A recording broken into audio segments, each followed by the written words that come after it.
샬롬 6월 3일 화요일 아침입니다. 오늘 하루도 좋으신 하나님의 크신 사랑과 은혜가 여러분과 함께 하시기를 간절히 기원합니다. 오늘 함께 나눌 말씀은 역대상 4장 9절에서 10절 말씀입니다. 야베스는 그의 형제보다 귀중한 자라. 그의 어머니가 이름하여 이르되 야베스라 하였으니 이는 내가 수고로이 낳았다 함이었더라. 야베스가 이스라엘 하나님께 아뢰어 이르되 주께서 내게 복을 주시려거든 나의 지역을 넓히시고 주의 손으로 나를 도우사 나로 환난을 벗어나 내게 근심이 없게 하옵소서 하였더니 하나님이 그가 구하는 것을 허락하셨더라. 아멘. 유다 지파의 족보 이야기가 나오다가 중간에 뜬금없는 이야기가 나옵니다. 우리가 너무나 잘 알고 있는 야베스 이야기입니다.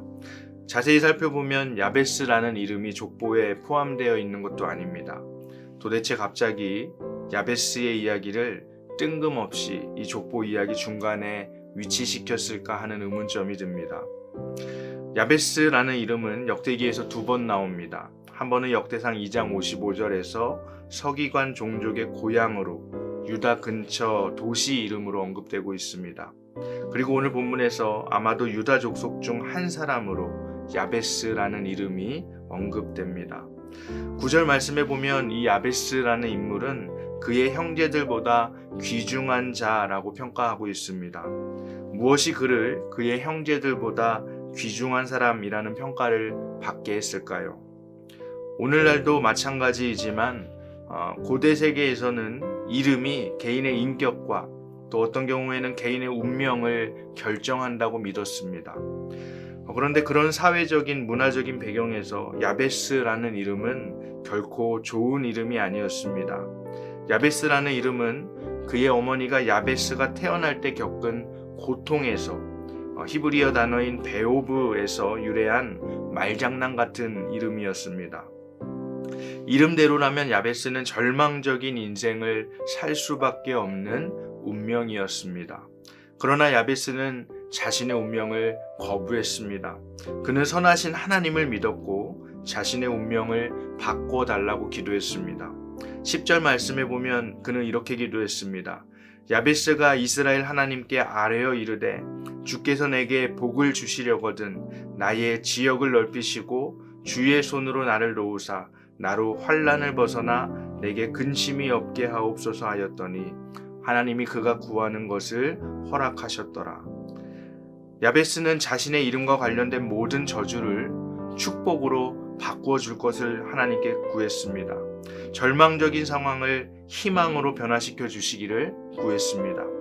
그가 구한 복은 구체적이고 물리적인 축복뿐만이 아니라 정신적이고 영적인 평안을 포함하는 전인적인 복이었습니다. 그래서 어떻게 되었습니까? 하나님은 그가 요구하시는 것을 모두 응답하셨습니다. 지경이 넓어지는 물리적이고 경제적인 축복뿐만이 아니라 환난을 벗어나게 하심으로 영혼의 평안을 야베스에게 허락하셨습니다. 여기서 우리는 야베스가 그의 형제들보다 귀중한 자라는 평가를 받게 된 이유를 발견하게 됩니다. 그것은 아마도 그가 절망의 상황 가운데에서도 선하신 하나님을 신뢰하는 믿음으로 기도했기 때문일 겁니다. 한 가지 의문이 더 남아 있습니다. 그렇다면 왜 역대기 기자는 절망의 상황에서 희망을 품고 기도했던 이 야베스의 이야기를 유다 지파의 족보 이야기 중간에 위치시켰을까요? 아마도 야베스의 절망의 상황이 포로 후 귀향했지만 또는 디아스포라로 흩어져 살아가면서 절망의 상황 가운데 낙심하고 있는 이스라엘 백성들의 상황과 너무나 닮아 있기 때문일 겁니다.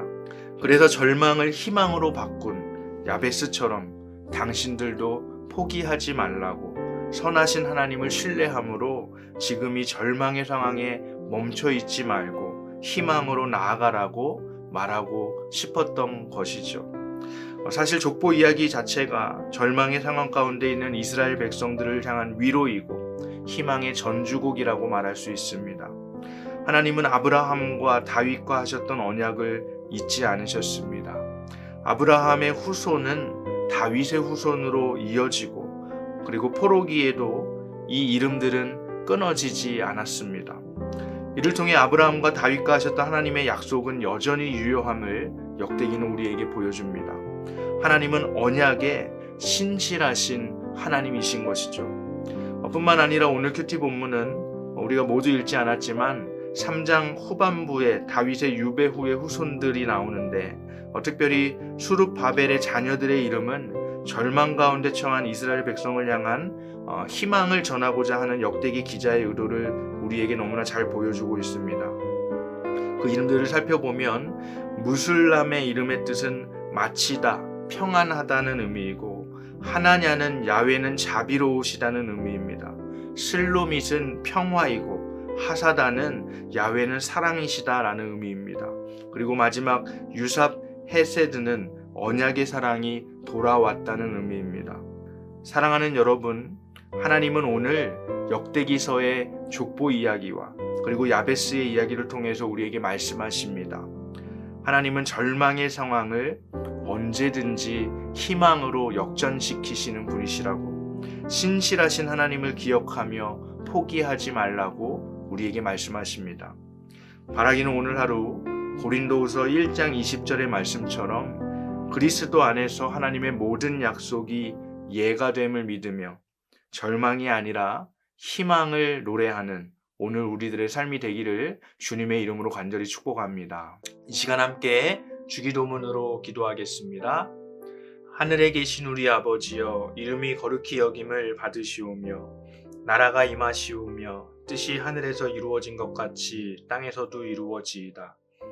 오늘 우리에게 일용할 양식을 주시고 우리가 우리에게 죄 지은 자를 사하여 준 것 같이 우리 죄를 사하여 주시옵고 우리를 시험에 들게 하지 마시옵고 다만 악에서 구하시옵소서. 나라와 권세와 영광이 아버지께 영원히 있사옵나이다. 아멘.